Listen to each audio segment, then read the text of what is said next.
ici, c'est simplement des mots de remerciement.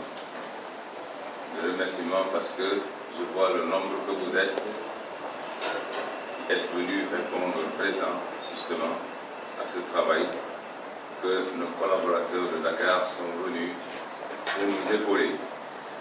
Parce que je pense que parmi nous tous, chacun sait l'importance de ce que c'est un CGA.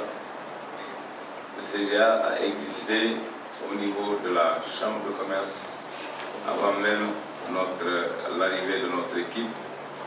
Et nous avons voulu que ce CGA, connaissant ce que ça peut apporter pour les opératrices et opérateurs économiques, épauler ce CGA. Parce que nous avons tous intérêt à tirer profit des actions du CGA.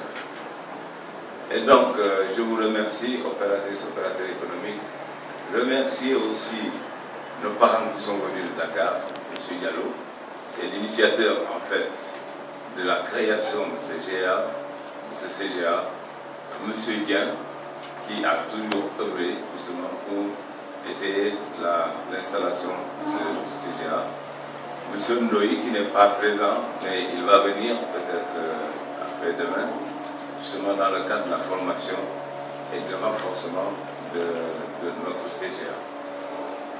Et donc, remercier notre ancien président, M. Niang, je l'appelle souvent le plus jeune. Il a fait aussi son travail au niveau de la Chambre de commerce. Il a fréquenté tous les présidents qui sont passés au niveau de la Chambre de commerce jusqu'à la création du CGA. Donc c'est un membre actif, mais vraiment actif, de la Chambre de commerce. Et donc il faut le remercier, il faut l'applaudir pour tout ce qu'il a fait, justement pour nous, pour ce CGA. Je vous demande d'applaudir. Et donc aujourd'hui, nous sommes réunis ici, c'est à la Chambre de commerce qu'on devait le faire, mais compte tenu des difficultés qu'il y a eu, on a préféré de le faire ici. Et donc, je ne ferai que vous souhaiter la bienvenue. Hein. Vous demandez à ce que ce travail-là soit quand même un travail qui va bien se passer et que nous tirions vraiment profit de ce que nos partenaires de Dakar sont venus quand même nous enseigner. Et donc, vous demandez à ce que tout le monde, chacun dans ce qu'il peut, essayer de se battre pour renforcer justement la marche de ce CGA, parce que nous avons tous intérêt, opérateurs, opératrices économiques de cette région. Il l'a dit tout à l'heure, nous sommes 4 régions à en bénéficier. Et la Casamance aussi a été devant, parce qu'aujourd'hui tout le monde sait la position que l'État tient à ce que la paix revienne ici. Donc à chaque projet, l'État force pour le mettre ici, pour que nous puissions pousser l'économie, parce que c'est la seule bagarre qui compte. Et ça, je ne cesse de le dire. La politique politicienne, on la met derrière quand on est au sein d'une chambre de commerce. Notre seule couleur politique, comme je le dis souvent, c'est l'économie. En dehors de ça, chacun a sa couleur politique, il fait ce qu'il veut dehors. Quand on est à l'intérieur de cette institution, notre seul souci, c'est l'économie. De manière à ce que chaque Sénégalais installé ici, chaque Casamançais et tout ça installé ici, puisse avoir quelque chose à faire. Et c'est ça l'intérêt. Si c'est un sacerdoce aussi, de s'engager au niveau d'une institution comme la Chambre de commerce. Pourquoi? Pour essayer d'accompagner les autres. Discuter avec, pour ouvrir les mentalités, de faire voir le plus important pour qu'il y ait des activités économiques. On n'arrête pas d'interpeller l'État, parce qu'il y a des préalables qu'il faut faire. Vous le savez aussi bien que moi. Avec l'enclavement de cette région, on ne cesse vraiment d'interpeller l'État pour qu'il fasse son travail. Il le fait déjà, mais on trouve qu'il faut qu'il fasse davantage pour désenclaver, attacher cette région au reste du Sénégal.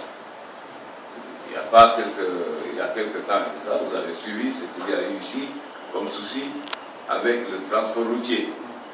Ce n'est pas normal, c'est toujours la Casamance qui souffre c'est toujours l'économie de cette région qui souffre. Ça, il faut arrêter ça. Il faut arrêter ça. L'État peut désenclaver cette région. Et si, comme l'État est très occupé, il est très sollicité, nous sommes là, acteurs économiques aussi. Nous pouvons nous réunir, mener d'autres actions pour épauler l'État à désenclaver cette région.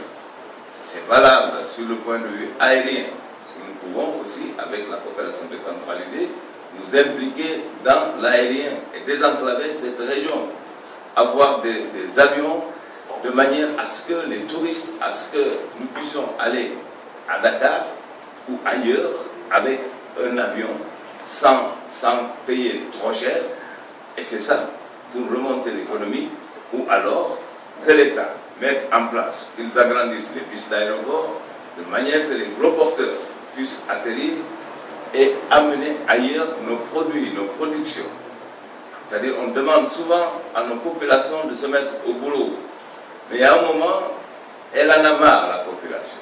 Vous nous demandez de travailler, de produire, mais les produits sont en train de nous pourrir entre les mains. Qu'est-ce qu'on fait? Qu'est-ce qu'on fait? Le bateau est là. Le bateau là, on nous a dit qu'il devait renforcer ce bateau-là en mettant en place 2 autres bateaux. C'est une excellente chose. Parce que un pays qui avance, le pays avance par justement un désenclavement maritime. Quand vous allez en Hollande, quand vous allez dans d'autres pays, c'est le maritime qui fait avancer l'économie depuis la colonisation jusqu'à aujourd'hui. Vous l'avez vu pendant la colonisation ici. Il y avait des chalands partout. Des chalands partout qui résorbaient les produits des paysans. Comment ça s'appelle? L'arachide, le panis, la gomme. Ça ramenait tout, ça concentrait ici. Le port de Ziguinchor que vous voyez ici, ce sont les opérateurs économiques de cette région qui se sont réunis pour construire ce port de Ziguinchor. Cette ligne aérienne de Ziguinchor-Dakar, c'est justement les opérateurs économiques qui se sont réunis pour justement ouvrir cette ligne. Et nous, on est là. Il faut qu'on se regarde, il faut que nous voyons nous aussi qu'est-ce que nous pouvons faire. Et faire quelque chose, c'est de nous unir, c'est de nous comprendre, c'est d'échanger, de voir ce qu'il faut faire pour le bien commun, pour que chaque opérateur économique puisse se lancer dans l'économie, puisse se lancer dans les activités économiques, de manière à ce que nous relevions l'économie de cette région. Et si l'État voit que nous faisons des efforts, c'est sûr et certain que l'État va venir en appui et il va épauler, il va pousser davantage à ce que nous arrivions à faire quelque chose pour cette région. Et donc je déclare justement les travaux de cette journée.